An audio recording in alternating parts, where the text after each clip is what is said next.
지난 시간에는 자녀들을 어떤 방향으로 진로 지도해야 할지 목표를 알아봤었는데요. 잘 기억하고 있나요? 이번 시간에는 어떤 방법으로 그 목표들을 이룰 수 있을지 저 누리 박사가 상세히 알려드리겠습니다. 진로 지도의 첫 번째 목표, 자신에 대한 이해를 돕는 방법에는 뭐가 있을까요? 어릴 때부터 아이들의 행동을 세심하게 관찰하고 계속 메모해두면 특성을 파악하는 데 많은 도움이 됩니다. 무엇을 잘하는지 겉으로 보여지는 모습 외에도 아이가 진짜 원하는 게 무엇인지도 알 수 있게 되죠. 대화를 나누는 것도 진로 지도에 많은 도움이 되는데요. 이때 주의할 점이 있습니다.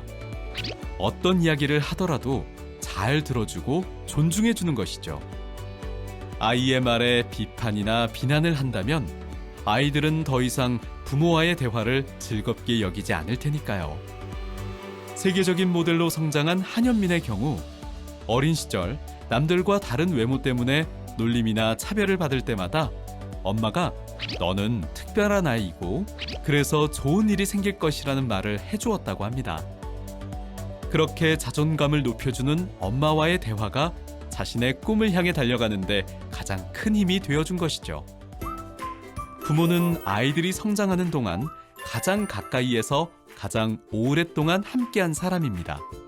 그러니까 함께 공유하고 있는 어린 시절을 소재로 이야기하면 더 효과적입니다. 어떤 기억을 갖고 있는지 확인하다 보면 아이에 대해 더 객관적으로 바라보게 되기도 하죠.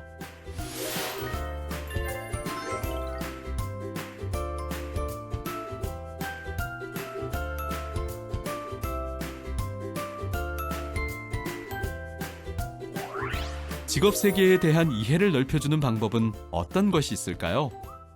먼저, 직업 세계가 아이들이 알고 있는 것보다 훨씬 더 넓고 다양하다는 것을 알려주는 것이 필요해요.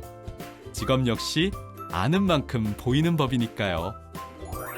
시대의 흐름에 따라 직업 세계가 어떻게 변화되고 있는지, 앞으로 5년, 10년 후에 직업 세계가 어떻게 변화해 갈지 변화를 볼 수 있는 눈을 키워주는 것도 중요한데요. 이럴 때는 영상으로 제공되는 자료들이 아이들과 활용하기에도 훨씬 더 유용합니다.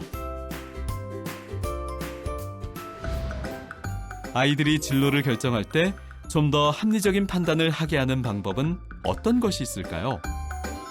이럴 때는 사람들의 의사결정 유형을 토대로 나는 어떤 유형에 해당되는지 아이와 함께 파악하는 것도 좋은 방법이니까 참고하세요. 그리고 일상생활 속에서 중요한 의사결정이라고 생각되는 것을 골라서 그 과정을 적어보는 의사결정 일기를 쓰는 것도 좋아요.